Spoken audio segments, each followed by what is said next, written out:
இப்ப நான் என்ன நினைக்கிறேன், உங்க மகன் என்ன நினைக்கிறேன்னா, பள்ளிக்கூடம் படிக்க போற கல்லூரி படிக்க போற மாணவர்களுக்கு பஸ் டிக்கெட்டை இலவசமா கொடுத்து பயனில்லைன்னு நினைக்கிறேன். பஸ் பாஸ் ஃப்ரீ, சரிதான். ஆனா கல்வி காசு கொடுத்து படிக்கணும்.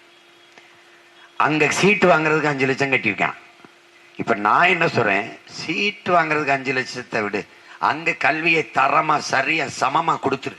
பஸ் டிக்கெட் எடுத்து போய் படிக்கட்டும். அந்த 5 லட்சத்தை மிச்சம் பண்ணுன்ற. நீ என்ன பண்ற, நான் கல்லூரியில சீட்டு வாங்குறதுக்கு 15-20 லட்சம் கட்டுறேன், கட்டிட்டு போய் படிக்கிறேன். நீ பஸ் டிக்கெட் ஃப்ரீங்கிற, நீ அதை ஃப்ரீ பண்ணு, இதை எடுத்துக்கிறேன்ற. 1000 ரூபா திமுக அரசு கொடுக்குது, ஐயா ஸ்டாலின் அரசு. அதுவும் தகுதி வாய்ந்த பெண்களுக்கு.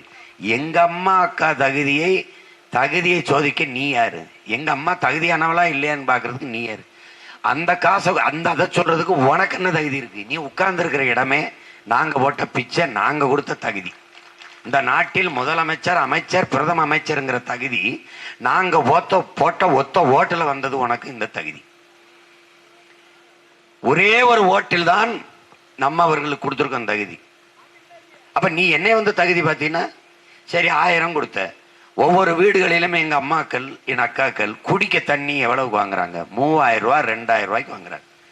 நான் என்ன சொல்றேன், நீ 1000 ரூபாய் நீங்களே வச்சுக்கிறீங்க, தூய குடிநீரை எங்களுக்கு வீடு வீடுக்கு விநியோகம் பண்ணிருங்க, அவ்வளவுதானே. இது எந்த மாதிரி அரசு பாருங்க, ஒரு தொலைநோக்கு இருக்கா பாருங்க. அன்றைய தேவை எதை சொன்னால் மக்கள் ஏமாந்து வாக்கு செலுத்துவார்கள், அதை பேசிடுறது. ரொம்ப நாள் அந்த திமுக, அந்த மோடி பூச்சாண்டி, பிஜேபி வந்துடும், பிஜேபி வந்துடும், பிஜேபி வந்துடும். இப்ப வந்துருச்சு, என்ன பண்றதுன்னு தெரியல.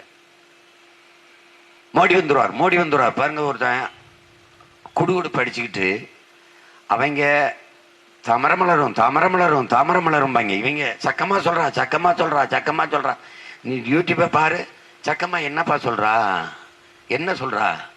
முன்னாடிலாம் நீங்க அதிகாலையில பூம்பு மாட்டுக்காரன், இந்த குடுகுடுப்பக்காரன் நல்ல காலம் பிறகுதுன்னு அடிச்சுக்கிட்டே இருப்பான். ராத்திரி அடிப்பான், இல்லை காலில் அடிப்பான். இப்ப ஏன் அவன்லாம் யாரையுமே காணா? இவங்க ஆட்சியில இனிமே இந்த மக்களுக்கு நல்லதே நடக்காதுன்னு அவனுக்கு தெரிஞ்சிருச்சு. ஒரு நல்ல காலமே பிறகாதுன்னு தெரிஞ்சிச்சு. அவன்லாம் ஆளகான போயிட்டான்.